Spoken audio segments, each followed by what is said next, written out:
पा रहे हो, जोश ही नहीं है। खुश हो यहाँ के? कितना? बहुत खुश हो? ये खुशी बरकरार रहनी चाहिए, क्योंकि शुरुआत तो तुम लोगों ने कर दी, अंत का पता है क्या? पता है? कॉन्फिडेंस देखो, पता वैसे नहीं है किसी को भी, ठीक है? तो पेशेंस है ना, जो सबसे ज्यादा तुम्हारी परीक्षा होगी ना, पेशेंस की होगी। तो अंत का नहीं पता, इसलिए ये जो खुशी है ना आप लोगों की, ये बरकरार रहनी चाहिए। मेरे बारे में जानते हो ना, या बताऊं पहले? हाँ, अच्छा, नाम तो सर बताएंगे। पूजा यादव नाम है मेरा, और 2018 में 84th रैंक थी मेरी, 84th रैंक पे सिलेक्शन हुआ था। और अभी आरटीएस सर्विस अलॉट हुई मुझे, और अभी प्रेजेंटली चोमू तहसीलदार के पद पर कार्यरत हूँ मैं, ठीक है? ये मेरे बारे में। अब बात करते हैं आप लोगों के बारे में। अच्छा लग रहा है मुझे भी बहुत, ऐसे इतने सारे लोग खुशी से ना। वो दिन जब हम लोग पहली बार स्प्रिंग बोर्ड आए थे, मैं तो खड़ी थी जब आए हम स्प्रिंग बोर्ड पहली बार। तब स्प्रिंग बोर्ड लाल कोठी में हुआ करती थी। मैं बहुत पुरानी हूँ, ऐसे लग नहीं रहा होगा मेरे को देख के, है ना? हाँ, मैं लगती छोटी हूँ, बाकी मैं हूँ बहुत पुरानी। स्प्रिंग बोर्ड से थोड़ी सी नहीं हूँ। स्प्रिंग बोर्ड 2006 में शुरू हुआ था, और मैंने 2011 में स्प्रिंग बोर्ड ज्वाइन किया था, ठीक है? तो उस टाइम सेमिनार एक नीचे बेसमेंट हुआ करता था, और 30-40 अप्रोक्स बच्चे थे। तो सेमिनार था, और ग्रेजुएशन हुआ था, हमें पता ही नहीं था क्या करना है क्या नहीं करना। किसी ने बोला भाई सेमिनार है स्प्रिंग बोर्ड में, आरएस कोई चीज होती है, और तुम इंटेलिजेंट हो तो वो वहाँ चले जाओ, स्प्रिंग बोर्ड बड़ी अच्छी संस्था है, तो वहाँ जाओ, ठीक है? कुछ पता नहीं था, ना दिलीप सर को जानते थे, ना स्प्रिंग बोर्ड को जानते थे। गाड़ी उठाई, आगे स्प्रिंग बोर्ड गए, तो वहाँ पे जगह ही नहीं थी। सर सेमिनार ले रहे थे, तो खड़े खड़े सुन लिया भाई, हाँ ऐसी कोई चीज होती है आरएस, ठीक है? वहाँ इतना चार्म भी नहीं आया कि ठीक है यार, घर वालों ने भेज दिया, कर लेंगे अब। फिर क्लासेस शुरू हुई, इंटरेस्ट आने लगा। तब तक भी नहीं पता था कि आरएस आखिर होता क्या है, बनने के बाद मेरे को मिलेगा क्या। पर फिर भी दिल में ये था कि जो चीज भी मैं कर रही हूँ ना, जिस चीज के लिए भी मैं पढ़ाई कर रही हूँ, वो मुझे 100% करनी है। दिमाग में से पेरेंट्स होते थे कि भाई इनके फेस पे मेरी वजह से स्माइल आ जाए, ये कोई अधिकारी बन जाते हैं। जब ये एग्जाम में पास कर लूंगी ना, तो मैं कोई अधिकारी बन जाऊंगी, जिसके आगे पीछे लोग घूमते रहते हैं, मैडम मैडम करेंगे मेरे को, तो मेरे घर वालों का भी नाम हो जाएगा। इस तरह का था। तो बहुत मेहनत की, 2012 वाले अटेम्प्ट में बहुत मेहनत की। और खास बात ये थी कि मैं एलिजिबल भी नहीं थी, मैं अंडर एज थी, 20 साल की थी मैं जब वो फर्स्ट अटेम्प्ट दिया था। और दिलीप सर ने मुझे मूर्ख बनाया। लाइव सेमिनार में बोलना नहीं चाहिए, पर सर बोले कि नहीं तुम दे दो, देना तो चाहिए। तो मैंने दे दिया, और मुझे ये नहीं पता था कि फाइनली मेरा सिलेक्शन होगा नहीं, अगर मैं दे भी दूंगी तो नहीं होगा। फिर मेहनत तो बहुत की, बहुत मेहनत की, मतलब जितनी मेहनत मैं कर सकती हूँ ना उतनी की। सुबह 7 बजे से और रात को 1 बजे तक कंटिन्यू पढ़ाई करती थी मैं। बीच में जो खाना पीना होता है वो तो चलो सब करते ही हैं। ये लिटरल मेहनत है, ट्रू मेहनत है, जो मैंने 2012 के अटेम्प्ट में करी थी। तो इतनी मेहनत करने के बाद भी मेंस क्लियर नहीं हुआ, 10 नंबर से मेरा मेंस रह गया। तो उसके बाद जो फेज आता है ना, वो इसलिए आप लोग को कह रही हूँ, मैं तो यहाँ आई इसलिए, मुझे था कि मुझे लास्ट में बुलाएंगे, क्योंकि मैं लास्ट में आने के लिए ही हूँ। भाई अपन लास्ट में जाके सिलेक्ट हुए हैं, तो मैं तो इसीलिए हूँ कि भाई हारना मत तुम। हार मान लेंगे ना तो फिर सब कुछ खत्म है। हार नहीं मानना, हार नहीं मानोगे तो आज वहां हो, कल यहाँ होंगे, ठीक है? तो मैं तो इसलिए थी, मुझे था कि लास्ट में बुलाएंगे, फिर मुझे बुला लिया अभी पहले, तो इसलिए शुरू से शुरू कर दिया। नहीं हुआ मेरा 12 वाला अटेम्प्ट, तो फिर बहुत डिप्रेशन, भारी डिप्रेशन कि ये क्या हो गया मेरे साथ। ज्यादा इसलिए हो गया क्योंकि जब आप हाईलाइट्स में होते हो ना, टॉप में, स्प्रिंग बोर्ड में जो ये आपके टेस्ट होते थे ना, उसमें मैं हमेशा टॉप पे रहती थी। जब आप सबकी नजरों में आ जाते हो कि ये इंटेलिजेंट है, फिर बोझ बढ़ता है, फिर धीरे धीरे बोझ बढ़ता जाता बढ़ता जाता, हम दब जाते हैं। फिर सब उम्मीद भी लगाने लगते हैं कि इसका तो हो ही जाएगा। फिर नहीं हुआ। सर ने भी कोशिश की बात करने की, पर मैंने बात नहीं की किसी से। फिर एक दिन अचानक 2 महीने बाद मुझे पता चला, राजवीर भैया उस टाइम हमारे साथ थे, हमने साथ एग्जाम दी थी। तो 2 महीने बाद मुझे पता चला कि राजवीर भैया का भी सिलेक्शन नहीं हुआ। बहुत ही सही लगा मुझे। मैंने कहा यार ये सही है, अगर उनका नहीं हुआ फिर मेरा नहीं हुआ, फिर तो पूजा तू तसल्ली कर सकती है। राजवीर भैया ये सोच के खुश थे कि पूजा का नहीं हुआ, तो फिर यार अपन भी कोई बात नहीं, इट्स ओके, अपन फिर से देंगे। ये बात पता चलने के बाद मैं वापस आरएस की गलियों में लौटी, लेकिन मेरे साथ ट्रेजेडी ये हो गई कि सिलेबस बदल गया और मैथ्स आ गई। जैसे तैसे करके तो 10th पास की थी, सही में 10 ट्यूशन लगा दिए पापा ने, तब भी जाके 10th में लाइव सेमिनार में, वैसे बोलना नहीं चाहिए पर मेरे बड़े खराब नंबर आए थे। तो 10th ओवरऑल अच्छे आए थे, लेकिन मैथ्स में खराब आए थे। तो मैथ्स से इतना डर था, और यार 10th पास हो गई, मैं क्या फिर ये आरएस में कहाँ से आ गया। अभी 2 अटेम्प्ट मेरे मैथ्स की वजह से, डर सबसे मेन चीज थी, डर। ऐसा नहीं था कि मुझे मैथ्स आती नहीं थी, मैंने कोचिंग ज्वाइन की, पढ़ाई की, और उन टेस्टों में भी मैं बहुत अच्छा करती थी। लेकिन जब फाइनल एग्जाम होता था ना, तो वो फोबिया कि मुझे मैथ्स नहीं आएगी, सेम क्वेश्चन जो आपने टेस्ट पेपर में किया और सेम वहाँ आता था, तो अटेम्प्ट ही नहीं होता था। तो वो मैथ्स की वजह से मेरे दोनों अटेम्प्ट खराब हो गए। और आरएस की वैकेंसी तो आप लोग जानते हो 4-4 साल चलती है अपनी, तो इतने लंबे टाइम तक जो है उस चीज को मेंटेन रखना कि नहीं मैं सोच भी नहीं रही हूँ, ओवर थिंक भी नहीं करूंगी, मैं गलत भी नहीं सोच रही, सब अच्छा होगा मेरे साथ और फाइनली मेरा सिलेक्शन हो जाएगा। जब पेरेंट्स भी जो है वो गिव अप करने लगते हैं कि यार बस ठीक है अभी हो गया।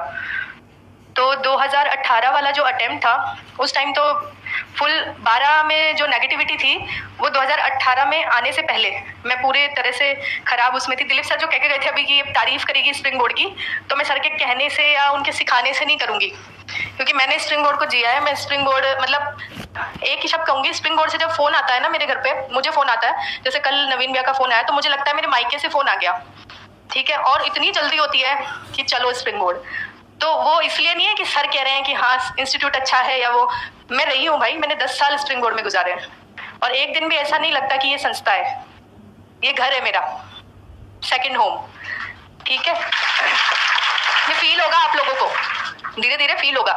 अभी आज तो आए हो, नए नए छोटे छोटे बच्चे भी आए हैं, 12th वाले बच्चे भी हैं, खुशी होती है मुझे देख के। तो अपन बात कर रहे थे 18 वाले अटेम्प्ट की। तो देखो लाइफ एक जैसी नहीं रहती हमेशा, हमारी लाइफ पूरा तो मैं खैर नहीं बताऊंगी, लेकिन ऐसा था कि एक टाइम ऐसा था बहुत अच्छे कंडीशन में थे हम फाइनेंशियली हर तरीके से, और 15 में घर पे कुछ ऐसी चीजें हुई कि हम बिल्कुल डाउनफॉल, एकदम लोएस्ट चले गए, कुछ भी नहीं बचा, नथिंग, कुछ भी नहीं। मतलब एक एग्जांपल से समझाती हूँ कि जब 12 में मैं स्प्रिंग बोर्ड आती थी तो मैं स्कॉर्पियो लाती थी, स्कॉर्पियो 786 नंबर था स्कॉर्पियो का। तो दिलीप सर ने भी एक बार मेरी दीदी को कहा कि क्या तुम इस छोटी सी बच्ची को स्कॉर्पियो दे देते हो, मरा जाएगी ये कौन करता है ऐसे, स्कॉर्पियो दे देते हो, क्योंकि सर उस टाइम स्विफ्ट लाते थे और मैं स्कॉर्पियो लाती थी। तो अब वो किस वजह से कहा वो ठीक है, लेकिन कंडीशन ऐसी थी हमारी उस टाइम। और बाद में कंडीशन ऐसी आई 18 के अटेम्प्ट के टाइम कि मेरे पास स्प्रिंग बोर्ड से घर जाने के लिए बस का किराया भी नहीं था, इतना चेंज आ गया कंडीशंस में। तो फिर भाई कुछ भी समझ में नहीं आ रहा था, तो आए सर के पास, हमारा तो कुछ समझ में नहीं आता तो फिर सर के पास आ जाओ, कोई ना कोई सॉल्यूशन जरूर निकलेगा। फिर मैं आई सर के पास, तो मैंने कहा सर कुछ समझ में आ नहीं रहा, क्या करें, नेगेटिव चीजें आ रही है, पढ़ भी नहीं पा रही हूँ, और फैमिली तो फिर आपकी एज बढ़ती है और कुछ हो भी नहीं रहा है, तो वो तो सोचते हैं फिर कि ठीक है शादी ब्याह कर देते हैं, अब एज निकल रही है। तो सर को सब बताया, फिर बोले कि तुम यहाँ आने लगो, डेली यहाँ आओ और तुम पढ़ाई भी करो, और मैं तुम्हें काम असाइन कर देता हूँ कुछ, तुम वो काम करो और अपनी पढ़ाई कंटिन्यू रखो।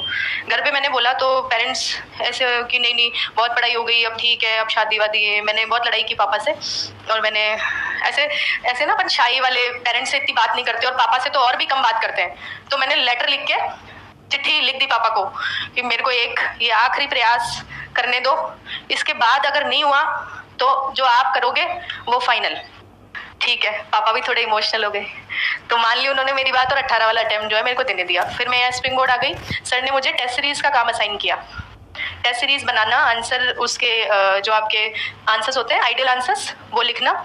तो ये सारा काम हमने किया। मैंने एक साल, आई थिंक 1 साल पूरा ही हो गया था। आपके आईएएस वाले, आरएस वाले, बैचेस वाले टेस्ट, आपके जो टेस्ट सीरीज हम चलाते हैं ये हमने चलाई। उसका फायदा मुझे ये मिला कि क्योंकि मैं क्वेश्चंस बनाती थी, पढ़ना पड़ता है ना उसके लिए, आपके लिए हम बना रहे हैं तो हम बेस्ट निकालेंगे, तो बेस्ट हमें भी मिल रहा है ना, तो उसका मुझे बहुत फायदा हुआ। राइटिंग स्किल्स तो मेरी पहले से ही अच्छी थी और उससे और ज्यादा पॉलिश हो गई। फिर प्री तो 7 दिन आई थिंक पढ़ाई की होगी, लेकिन वो पढ़ ही रहे थे ना, टेस्ट सीरीज दे रहे थे, तो वो टेस्ट सीरीज लिख रहे थे आप लोग की, बना रहे थे, तो सारा ये मैं आ ही रहा था। तो 7 दिन उससे पहले छुट्टी ली और तैयारी की। प्री तो निकल गया, प्री तो कभी रुका ही नहीं, दिक्कत तो मेंस में ही आ रही थी। मेंस का लिखा और मेंस का रिजल्ट आया, तो वो भी ऐसे था कि मैं तो मंदिर में जाके देखूंगी, घर पे देखूंगी ना, घर पे तो आता ही नहीं है सही, घर पे तो पता नहीं कुछ गड़बड़ है, तो मंदिर में जाके अपन रिजल्ट देखेंगे तो शायद है ना भगवान की कुछ कृपा हो जाए तो सही आ जाए रिजल्ट। फिर उसमें भी सिर्फ दो ही डिजिट डाले, कि 90 जो भी था। फिर मैंने कहा दिख तो नहीं रहा, येलो येलो हो ही नहीं रहा, तो नीचे डर लग रहा अंदर। फिर 2 और डाले, फिर वो फाइनली उसमें फाउंड हुआ, तो कि हाँ यार हो तो गया, मेंस तो हो गया, खुशी बहुत, ओवर खुशी। उसके बाद इंटरव्यू सेशन, स्प्रिंग बोर्ड था ही, मेरी फूटी किस्मत, कोरोना। उस टाइम मतलब मुझे इतना चार्म था कि अपन वो इंटरव्यू क्लासेस लेंगे और वो जो सेशन होते हैं, क्योंकि 3 अटेम्प्ट निकले पहले, तो मेरे साथी बैचमेट्स जो है वो इंटरव्यू क्लासेस बातें करते, ऐसे करते, इंटरव्यू क्लासेस में ये तैयारी की हमने, ये की, वो मौका ही नहीं मिला। लेकिन कोरोना की वजह से क्लासेस नहीं हुई, लेकिन ऑनलाइन सेशन और दिलीप सर का सानिध्य बना रहा। फाइनली रिजल्ट आया, और रिजल्ट वाला तो बताऊंगी मैं ना, वो जो नाइट थी वो सबकी लाइफ में वो नाइट तो आनी चाहिए, उस नाइट को थोड़ा सा सेलिब्रेट करके बताऊंगी। 13 जुलाई 2021 सुबह से ही पता था कि लास्ट डे है आज इंटरव्यू का, तो आज रिजल्ट आने वाला है। तो ऐसे हो रहा है कि ठीक है आ जाएगा, पॉजिटिव फीलिंग आती है पर नेगेटिव ज्यादा आती है, क्या इतने टाइम से नहीं हुआ तो आगे भी नहीं होगा, ठीक है। फिर ऐसे करते करते करते 10 बज गए रात के, रिजल्ट तो आ ही नहीं रहा। फिर मैं थोड़ा ओवर कॉन्फिडेंट हो गई, मुझे लगा, किसी ने मुझे बोला कि आरपीएससी जो टॉप 3 होते हैं ना, उनको फोन करके बताती है कि आप टॉप 3 में हो। तो मैं इतना खुश हो रही कि फोन साइड में रख दिया मैंने, कि अब अपन पीडीएफ कुछ नहीं देखेंगे, अपन को तो आरपीएससी फोन करेगी, ठीक पूजा तुम्हारा फर्स्ट सेकंड थर्ड में से एक रैंक पे सिलेक्शन हुआ है। तो रख दिया मैंने, 10 बजे फोन साइड में रख दिया, 11:45 बज गए, फोन तो आया ही नहीं। फिर मैंने सोचा ज्यादा हो गया, फोन वोन नहीं आएगा, अब तू खोल के देख ले, और शायद हो गया है कि नहीं हो गया खुद ही देखना पड़ेगा। फिर मैंने देखा रिजल्ट, और जैसे पीडीएफ खोली, फिर वही मेंस वाला, तो फाइनली उसमें मेरा रोल नंबर दिखा और 84 रैंक दिखी।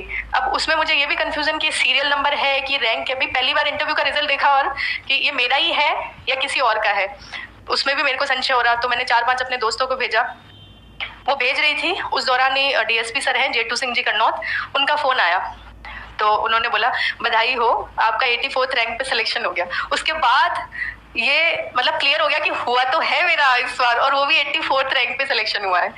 तो 4 अटेम्प्ट के बाद ये सिलेक्शन हुआ है मेरा। तो इसलिए मैं तो है ना यहाँ पर इसलिए हूँ कि शुरुआत वाले बच्चों के लिए नहीं हूँ मैं, तुम लोग पहले वाले तो निकल जाओगे, सब निकल जाओ, जो बेचारे रह जाते हैं ना, मैं तो उनके लिए हूँ, जो पेशेंस रखने के लिए और लड़ने के लिए और संघर्ष वाली जो फील होती है ना, उसके लिए हूँ मैं तो यहाँ पे, कि भाई हारना नहीं है, कभी भी नहीं हारना है, और पॉजिटिविटी हमेशा बनाए रखनी है। पॉजिटिविटी और पेशेंस इस परीक्षा के लिए 2 सबसे इंपॉर्टेंट चीजें हैं जो आप में होनी चाहिए। गिव अप तो करना ही नहीं है कभी, कभी भी नहीं, समझ रहे हो? ऐसे सीरियस क्यों हो गए? स्टोरी थोड़ी सी सीरियस थी, पर अंत तो अच्छा था, तो खुश हो, हंसो, मुस्कुराओ जोर से। Spring board played an most important role in my success. Spring board नहीं होता तो शायद आज मैं यहाँ नहीं होती। पेरेंट्स सबकी लाइफ में अच्छा रोल प्ले करते हैं, सबके पेरेंट्स पढ़ाते हैं, सबके पेरेंट्स चाहते हैं कि बच्चा आगे बढ़े, उनका नाम हो, और जो है वो कह पाए कि ये मेरा बच्चा है, फलानी सर्विस में है, सबके पेरेंट्स करते हैं। लेकिन Dilip sir is like second parent for me, और उन्होंने जो मेरे लिए किया है, मैं कभी नहीं चुका सकती। बीइंग एन इंस्टीट्यूट नहीं, इंस्टीट्यूट है ही नहीं मेरे लिए स्प्रिंग बोर्ड, क्योंकि पढ़ाई तो चलो ठीक है, पढ़ाई मैंने स्प्रिंग बोर्ड से की, और स्प्रिंग बोर्ड का कॉम्पिटेंट भी कोई नहीं हो सकता। स्प्रिंग बोर्ड जो आपको प्रोवाइड कराएगा ना, मतलब मैं इतनी खुश हूँ कि आप लोग यहाँ आ गए हो ना, तो अब आपको दूसरी चीजें तो सोचनी नहीं है। जो स्प्रिंग बोर्ड वाले बताएंगे आपको, जो सर बताएंगे, जो राजू भैया बताएंगे, जो विजय सर बताएंगे, आप बिल्कुल बस आप फॉलो करते जाइए जो वो कहते हैं कि आपको ये पढ़ना है, ये पढ़ना है, ये पढ़ना है, आपको कुछ और देखना ही नहीं है। वो ऐसा घोड़ा होता है ना, उसके ऐसे दोनों तरफ लगा देते ताकि वो एकदम सामने देखे, आसपास देखे ही नहीं, बिल्कुल वैसे है। तो आप लोग को बस सिर्फ सामने देखना है, सिर्फ ये जो बता रहे हैं सिलेबस, उसके हिसाब से आप पढ़ते जाइए, और ये सोचो मैं तो ये भी बुक पढ़ लूँ, वो भी बुक पढ़ लूँ, ये भी पढ़ लूँ, वो सब पढ़ लो आप, लेकिन पहले ये जो नोट्स बताते हैं ना, वो नोट्स आपके टिप्स पे होने चाहिए। अगर वो आपके टिप्स पे है, फिर पढ़ लो आप बुक्स, आपकी कैपेसिटी जितनी है उतनी पढ़ लो। मैंने तो स्प्रिंग बोर्ड के नोट्स के अलावा कुछ भी नहीं पढ़ा, कुछ भी नहीं पढ़ा, और ये मतलब बोलने के लिए नहीं है, मैंने लिटरली नहीं पढ़ा स्प्रिंग बोर्ड के नोट्स के अलावा कुछ भी नहीं, और उन नोट्स के बलबूते पे ही 84 रैंक है मेरी। और उसमें भी 84 इसलिए है क्योंकि इंटरव्यू में मुझे सिर्फ 55 नंबर दिए थे, मेरे मेंस में 415 नंबर है, तो जो नोट्स हैं उसके बलबूते पे तो मैं टॉप 20 में आने का डिजर्व करती थी, लेकिन इंटरव्यू में कम दिए, इसलिए 84 रैंक है मेरी। तो ये डाउट तो कभी रखिएगा ही मत कि नोट्स एनफ है या नहीं है, मोर देन एनफ, मतलब ये पढ़ लो तो आप तो गंगा ही ना लो, फिर इतने नोट्स हैं ये। देखे राजवीर भैया वाले हिस्ट्री के नोट्स देखे? मैं राजवीर भैया इसलिए बोल रही हूँ क्योंकि हम क्या साथ में पढ़े हुए हैं, तो मेरा वो वाला कनेक्शन। राजवीर सर वाले नोट्स देखे आप लोगों ने? इतने वास्ट होते हैं वो कि डूब जाओ तुम उनमें, फिर निकल और नहीं पाओ। यार तुम सीरियस हो रहे हो बहुत। सीरियस पसंद नहीं है मेरे को। सीरियस लोग तो हॉस्पिटल में ही खूब होते हैं। अपन को सीरियस नहीं होना है। अभी से सीरियस हो जाओगे तो बड़ी लंबी लड़ाई है भाई। एक पहले अटैम्प्ट में निकालना है अपन को तो। और रैंक कौन सी लानी है? अरे बहुत धीरे बोल रहे हो। फर्स्ट, सबको फर्स्ट के लिए लड़ना है। स्प्रिंग बोर्ड वाले तो फर्स्ट के लिए लड़ाते हैं, बाकी कोचिंग वाले छोड़ दी, बाकी तो फर्स्ट ही है अपनी तो। ठीक है, और बताओ, और क्या बताऊं? सिलेबस का ज्ञानवर्धन कराओ तुम। तो मैं और क्या कह रही हूँ इतनी देर? ये कह रहे हैं कि सिलेबस इतना ज्यादा है कि उसको कैसे रिवाइज करेंगे। सिलेबस देख लिया क्या? कौन कौन है तुम में से जिसने सिलेबस देख लिया एक बार? ठीक है, कुछ एक लोग हैं, 20 एक लोग हैं। तो सबसे पहला काम तो आप लोगों का यही होना चाहिए कि जो सिलेबस है ना आरएस का, वो निकालो। प्री और मेंस का वो निकालो, कमरे में चिपका दो। कमरे में भी चिपका दो, तो फोन है आपके पास, फोन में रखो, कमरे में चिपका दो। और रात दिन बस जैसे वो पढ़ते ना, 2 एकम 2, 2 दूनी 4, वैसे बस सिलेबस ही पढ़ते रहो। 1 महीने तो सिलेबस ही रट लो तुम। सिलेबस माइंड में छपा रहना चाहिए, ताकि जब भी सिलेबस से इधर उधर जाओ ना, तो तुम्हें पता पड़ जाए भाई अभी सिलेबस से बाहर जा रहे हैं, ये चीजें नहीं पढ़नी। सिलेबस से बाहर की भी आती है, लेकिन सिलेबस के अंदर वाला पढ़ लोगे ना तो भी अपनी नैया टॉप 50 में तो आ जाओगे तुम। उसके बाहर जाओ तो फिर पता नहीं तुम क्या ही कर दोगे। ऐसो चांद पे भी चले ही जाते लोग, है ना। तो सिलेबस सबसे मोस्ट इंपॉर्टेंट कड़ी है आप लोगों के लिए। सिलेबस के बिना कुछ भी नहीं होगा। सिलेबस को तो पढ़ लो, उसको जिस तरह से भी तुम्हारी कैपेसिटी है उसको घोल के पी सकते हो कि रट सकते हो। कुछ लोग कहते हैं कि हम तो रटते नहीं है, हम तो पढ़ते हैं, हम तो समझते हैं। अरे भाई, रटने वाली चीजें तो रटी जाती है ना। अब वो राणा सांगा ने 1527 में जो लड़ाई लड़ी है, उसको क्या समझोगे तुम? उसमें जाके समझोगे तुम कि राणा सांगा ने किस तरह से, किस एंगल पे तलवार चलाई थी और किस एंगल पे उसके जाके घाव लगा था? ये मतलब ये थोड़ी ना समझोगे। जो रटने की चीजें वो रटी जाती है। समझने वाली समझो बेशक, लेकिन रटने वाली रटोगे। और मोस्टली चीजें ऐसी होती हैं जो रटनी होती है। और हमारा उद्देश्य क्या है? ज्ञानी बनना है क्या? यहाँ पे आरएस का एग्जाम क्रैक करना है बस। उसके लिए साम दाम दंड भेद जो भी अपन कर सकते हैं अपन सब करेंगे। और आप लोग को तो कुछ करना ही नहीं है। आप लोग को तो सिर्फ वो करना है जो स्प्रिंग बोर्ड में कह रहे हैं आपको। जो यहाँ पे टीचर खड़ा होकर आपको पढ़ा रहा है, जो आपको बता रहा है, उसको पढ़ो और रिवीजन मतलब कंटिन्यू। मेरा ये तरीका था जब हम पढ़ते थे, तो जैसे आज जो सेशन हुआ उसको पढ़ लिया, रट लिया। नेक्स्ट डे नेक्स्ट क्लास हो रही है तो नेक्स्ट वाला पढ़ते थे, उससे पहले वाला रिवाइज करते थे। ऐसे करके बहुत बल्कि हो जाता है जब हम लास्ट तक जाते हैं ना, कि इतना सारा कैसे रिवाइज होगा। लेकिन ये कैपेसिटी अगर आप डेवलप कर लेते हो ना, तो वो नोट्स आपके इतने टिप्स पे होते हैं कि रात को उठा के भी कोई पूछता है ना, तो आप नींदों में भी सही जवाब दे सकते हो। और सही में ये चीज होती है। 12 वाला जो अटेम्प्ट था, प्री का हमारा जो एग्जाम था, उसके एग्जाम की पहली नाइट को ये स्थिति थी कि नींद नहीं आ रही थी। नींद इसलिए नहीं आ रही थी कि कल एग्जाम है डर के मारे, इसलिए नहीं आ रही थी कि जैसे ही सो रहे थे दिमाग में पॉलिटी खुल रही थी, फिर सो रहे इधर इकोनॉमी खुल रही, अरे भाई तू बंद हो, तो इधर हिस्ट्री खुल रही। मतलब इतनी ज्यादा पढ़ाई हो गई थी कि ये हो रहा था कि एग्जाम का टाइम आ जाए और हम सारा अपना ज्ञान उसमें उड़ेल के और बस अपनी खत्म करें, जो पढ़ाई की वो वर्थ जाए। इतनी पढ़ाई होनी चाहिए अपनी। लेकिन इसके बीच जीवन जीना भी मत छोड़ देना, ठीक है। लाइफ को भी एंजॉय करते रहना चाहिए। आरएस है, आप हम जानते हैं सबका उद्देश्य। अब आपने डिसाइड ही कर लिया, अब आप यहाँ पे आई गए हो तो लड़ाई तो लड़ी लोगे, लेकिन लाइफ जीना मत छोड़ना। ये मैंने नहीं किया, मैं सिर्फ पढ़ती थी, थोड़ी कम मैंने लाइफ एंजॉय की है। मैं रिश्तेदारों में भी कम जाती थी, लेकिन आप लोग ऐसा मत करना। रिश्तेदारों में भले मत जाना, हाँ रिश्तेदारों में तो मत जाना भाई, क्योंकि वो तो जाते पूछेंगे अरे बेटा हुआ नहीं तुम्हारा, वो उसका तो हो गया। मतलब उनका तो ये तरीका है ना, अरे तुम अब तक पढ़ रहे हो। हाँ ऐसे खतरनाक रिश्तेदारों से बच के रहना भाई। तो तुम उनको टारगेट करो। रिश्तेदार जब तुम्हें टारगेट करते हैं ना, देखो ऐसे है ना, ओपन सेशन में कोई मेरा रिश्तेदार सुन रहा होगा तो वो ऐसे बोलेगा देखो कैसे बोल रही है, लेकिन हाँ आपके ऊपर दे दूंगी। कह रहे हैं कि मेरा नाम लगा देना नहीं, पर ऐसा होता है, रिश्तेदार ऑब्वियसली होते हैं ऐसे। कुछ रिश्तेदार ना मोटिवेटर भी होते हैं एक्चुअली। वो आपको इसलिए है ना ऐसी चीजें बोलते हैं ना, तो हमें अंदर से और आता है यार इसको जवाब जरूर देना है, इसको तो एक दिन मेरा सिलेक्शन जवाब देगा। तो तो ये 4th मेरा अटेम्प्ट आया ना, तब तक तो ऐसी सिचुएशन थी कि लोग ये बोलना तो बंद कर देते कि अच्छा तुम्हारा होगा कि नहीं होगा। मैंने बताना ही बंद कर दिया था कि मैं पढ़ भी रही हूँ। तो वो पूछते थे कि बेटा क्या कर रही हो आजकल, तो मैं उनको एक ही जवाब देती थी कि मैं मजे कर रही हूँ। पापा के पास खूब पैसे हैं और खूब उड़ा रहे हैं अपन, खूब मजे कर रही हूँ। एक लड़की से इस तरह का जवाब सुन के क्रॉस क्वेश्चन करने का किसी का बनता ही नहीं है। तो मैंने लास्ट में तो इस तरह के जवाब देना शुरू कर दिए थे। तो ना रिश्तेदारों से कोई पॉजिटिव वाले भी होते हैं, अच्छे वाले होते हैं, उनके उसमें रहो आप कांटेक्ट में, बात भी करो, अच्छे दोस्त भी रखो, मम्मी पापा से भी शेयर करो। लेकिन जो कोई डिमोटिवेट करे ना पर्सन, उससे तो दूर ही रहो। नहीं ये सब बोला कि मैं लिख के दे दूं कि ये नौकरी नहीं लगेगा। मेरे भैया से बोला, मेरे भैया ने से बोला कुछ नहीं बोलना उनको। तो मैंने उसे बोला कि मैं लागू या नहीं, मैं लिख के मैं नौकरी लूंगा। हराम, कितना परेशान कर दिया बच्चे को। ऐसे नहीं टेंशन मत लो। देखो सबके ऐसे रिश्तेदार होते हैं, तो किसी को कुछ जवाब नहीं देना आपने। मैं तो थोड़ी बोल्ड हूं तो मैं ना बोल भी देती हूँ, किसी को कुछ जवाब नहीं देना। जब आपकी सक्सेस, जिस दिन रोल नंबर दिखेगा ना आरएस के फाइनल रिजल्ट में, आपका नाम मंजू, संजू, पूजा, जो भी नाम है, उस दिन दिखेगा रिजल्ट में, तो वो जो रिश्तेदार जो आज कहते हैं ना कि कुछ भी नहीं कर सकते तुम, देखो उसका हो गया तुम्हारा नहीं हुआ, वो खुद आएंगे और ये बोलेंगे अरे हम तो जानते ही थे, ये तो इतना पढ़ता ही था, हमें तो पता ही था कि ये सिलेक्शन होगा। तो वो खुद आ जाएंगे। तो आपको उनको जवाब देने की जरूरत नहीं है। आप तो वो एक बोलते भी हैं ऐसे कि मेहनत इतनी शांति से करो कि आपकी सफलता जो है वो शोर मचा दे। ठीक है, तो इसी तरह से करनी है अपने तो, और किसी को कोई जवाब नहीं देना। जिस दिन सक्सेस आ जाएगी, हो जाओगे ना, तो अपने आप सबको जवाब मिल जाएंगे। तो किसी को नहीं देना, टेंशन नहीं लेनी, टेंशन तो बिल्कुल ही नहीं लेनी, नहीं देनी वेनी भी नहीं है लेनी नहीं है, क्योंकि टेंशन लेोगे ना तो फिर नहीं होता। फिर ये लाइफ हमारी इतनी छोटी है, टेंशन लेने के लिए है ही नहीं।